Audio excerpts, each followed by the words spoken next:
Muy buenos días, profesor y compañeros todos. El día de hoy mi grupo y yo tenemos el placer de hablarles a ustedes acerca de Rerum Novarum León XIII. Mi grupo está conformado por los integrantes Liván Rodríguez, Sara Aranda y mi persona Ángelo Villalobos. Nos encontramos en el año 11º C y a continuación estaremos hablando acerca de la situación de los obreros. Aquí como primer punto tenemos: debemos velar por la causa de la Iglesia y por la salvación común, y así también por las mismas razones de que hacer al respecto de la situación de los obreros, y así dirigiendo cartas sobre el poder político, sobre la libertad humana, sobre la cristiana constitución de los estados y otras parecidas. Como segundo punto vemos: es difícil realmente determinar los derechos y deberes. Bueno, sí, es difícil realmente determinar los derechos y deberes dentro de los cuales hayan de mantenerse los ricos y los proletarios, ¿no? Los que aportan el capital y los que ponen el trabajo. Es discusión peligrosa porque de ella se sirven con frecuencia hombres turbulentos y astutos, y así son hombres que tuercen el juicio de la verdad y ocasionan problemas. Que es urgente proveer de la manera oportuna el bien de la gente de condición humilde, pues es mayoría la que se debate indecorosamente en una situación miserable y calamitosa, ya que es disueltos en el pasado siglo a los antiguos gremios de artesanos, sin ningún apoyo que viniera a llenar su vacío, desentendiéndose las instituciones públicas y las leyes de la religión de nuestros antepasados. El tiempo fue insensiblemente entregando a los obreros, aislados e indefensos, a la inhumanidad de los empresarios y a la desenfrenada codicia de los competidores. También como tercer punto tenemos la solución errónea que buscan. Para solucionar este mal, los socialistas, atizando el odio de los indigentes contra los ricos, tratan de acabar con la propiedad privada de los bienes, estimando mejor que en su lugar todos los bienes sean comunes y administrados por las personas que gobiernan la nación. Creen que con este traslado de los bienes de los particulares a la comunidad, distribuyendo por igual las riquezas y el bienestar entre todos los ciudadanos, se podría curar el mal presente. Pero esta medida es tan inadecuada para resolver la contienda que incluso esta llega a perjudicar a las propias clases obreras. Y es además sumamente injusta, pues ejerce violencia contra los legítimos poseedores, altera la misión de la república y agita fundamentalmente a las naciones. Sin duda alguna, como es fácil de ver, la razón misma del trabajo que aportan los que se ocupan en algún oficio lucrativo y el fin primordial que busca el obrero es procurarse algo para sí y poseer con propio derecho una cosa como suya. Si por consiguiente presta sus fuerzas o su habilidad a otro, lo hará por esta razón, para conseguir lo necesario para la comida y el vestido, y por ello algo que se gana por el trabajo aportado.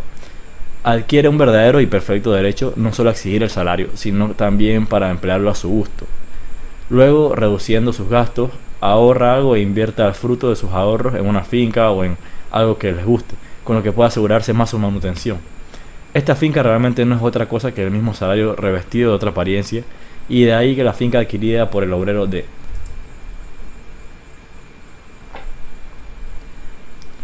Ahora veremos lo grave de la situación y la naturaleza del hombre. Lo grave de la situación es que proponen un remedio en pugna abierta contra la justicia, en cuanto que al poseer algo privado como propio es un derecho dado al hombre por la naturaleza. También en esto es grande la diferencia entre el hombre y el género animal. Las bestias no se gobiernan a sí mismas, sino que lo son por un doble instinto natural, que ya mantiene en ellas despiertas la facultad de obrar y desarrollar fuerzas oportunamente dependiendo de la situación. Ya provoca y determina a su vez. Cada uno de sus movimientos, uno de sus instintos las impulsa a la conservación de sí misma y a la defensa de su propia vida, el otro a la conservación de la especie. Ambas cosas se consiguen, sin embargo, fácilmente con el uso de las cosas al alcance inmediato, y no podrían ciertamente ir más allá, puesto que son movidas solo por el sentido y por la percepción de las cosas singulares. Y otra es, en cambio, la naturaleza del hombre. Comprende simultáneamente la fuerza toda y perfecta de la naturaleza animal, siéndole concedido poder esta parte y desde luego en no menor grado que el resto de los animales. El disfrute de los bienes de las cosas corporales, la naturaleza animal, sin embargo, por elevada que sea la medida en la que se posea, tanto de contener y abarcar en sí la naturaleza humana, que es muy inferior a ella y nacida para servirle y obedecerle. Esto resalta todavía más claro cuando se estudia en sí misma la naturaleza del hombre, pues el hombre abarcando con sus razones son cosas innumerables, enlazando y relacionando las cosas futuras con las presentes, y siendo dueño de sus actos, se gobierna a sí mismo con la previsión de su inteligencia, sometido además a la ley eterna y el bajo poder de Dios, también las leyes de la ciudad y todo esto, por lo cual tiene en su mano elegir las cosas que estime más convenientes para su bienestar. no solo en cuanto al presente, sino también para el futuro, de donde se sigue esta necesidad de que se haya en el hombre el dominio no solo de los frutos terrenales, sino también de la tierra misma, pues ve que de la fecundidad de la tierra les proporciona las cosas necesarias para el futuro. A continuación, mis compañeros les seguirán explicando acerca de este interesante tema. La Iglesia aplica la medicina para guiar y enseñar a sus doctrinas. La Iglesia pensó que no era suficiente indicar una cura, pero ella misma aplicó la medicina, porque estaba completamente comprometida a guiar y enseñar a la gente de sus doctrinas, y buscó extender su corriente saludable lo más ampliamente posible a través de obispos y clero. Además de influir en el espíritu y doblegar la voluntad, también trata de permitirles ser enseñados y gobernados por los preceptos divinos. En este sentido, este es el principal y muy importante, porque encuentra la suma y la causa de toda bondad. La Iglesia es la única que tiene poder real porque las herramientas para estimular el espíritu le son dadas por Jesucristo y tiene el efecto de que Dios se inyecta a sí mismo. También tenemos lo que son los hechos indudables, que son la sociedad fue renovada y Jesucristo es el principio y el final de estos beneficios, y cuando comienzan con Él, todos deben regresar a Él. Bien, la sociedad humana fue renovada por las costumbres cristianas desde su fundación. Con esta renovación, la humanidad fue empujada hacia otras cosas mejores. Al final, Jesucristo, al ser el principio y el final de estos beneficios, y cuando regresan con Él, todos deben rezar con Él, es que están recibiendo la luz del Evangelio.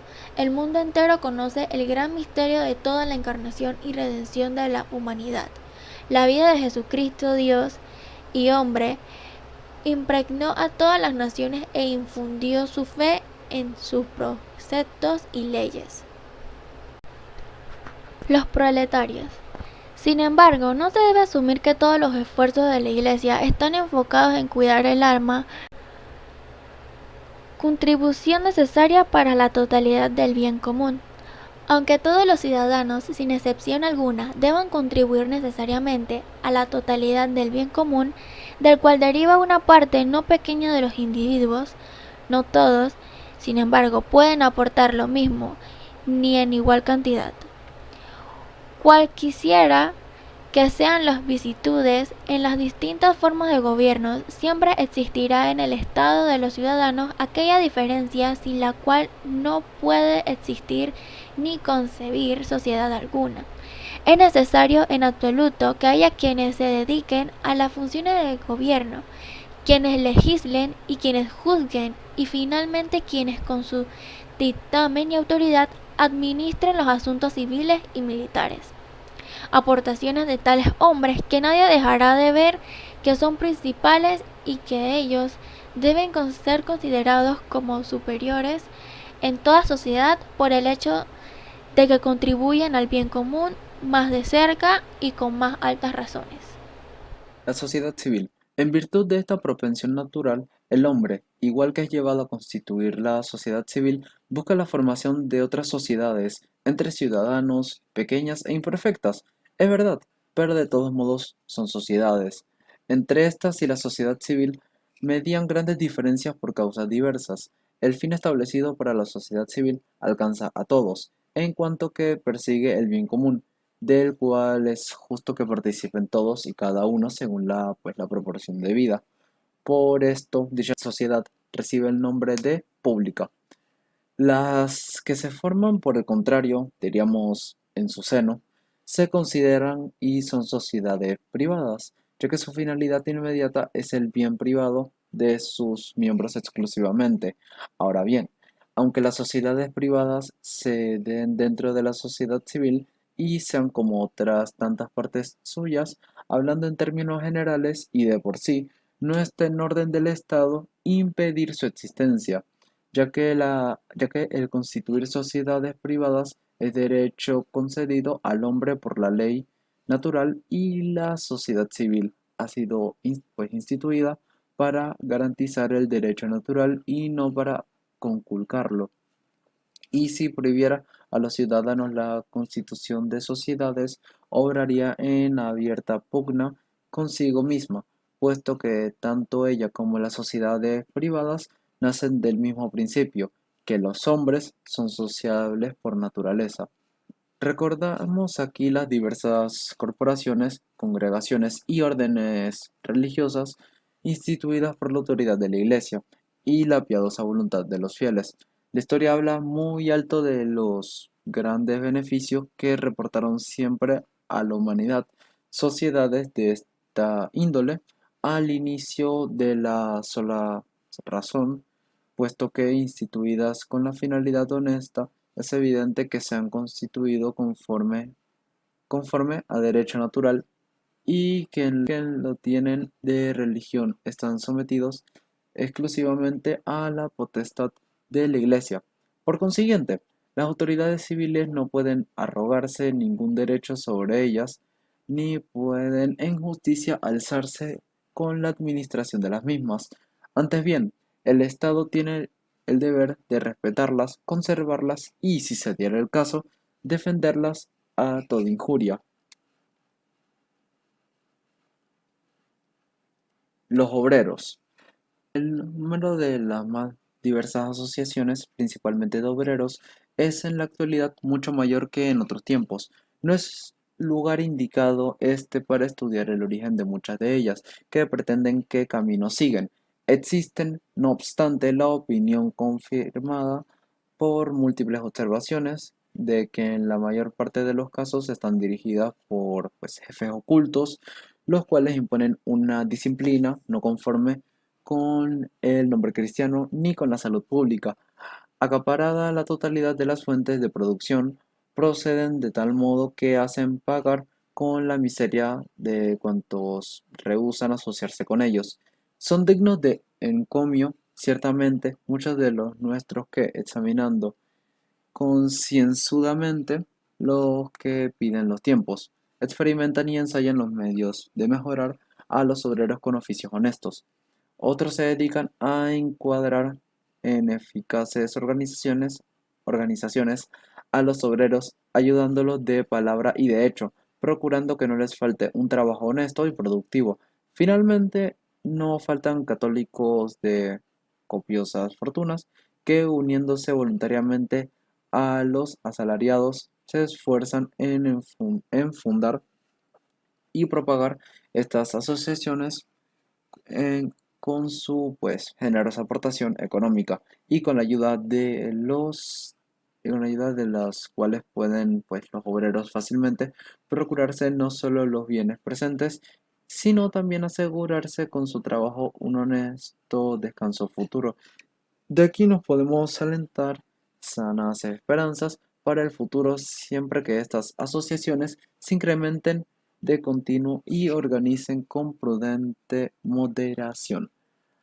Y bueno, pues muchas gracias por su atención, espero que les haya gustado y esta fue nuestra charla.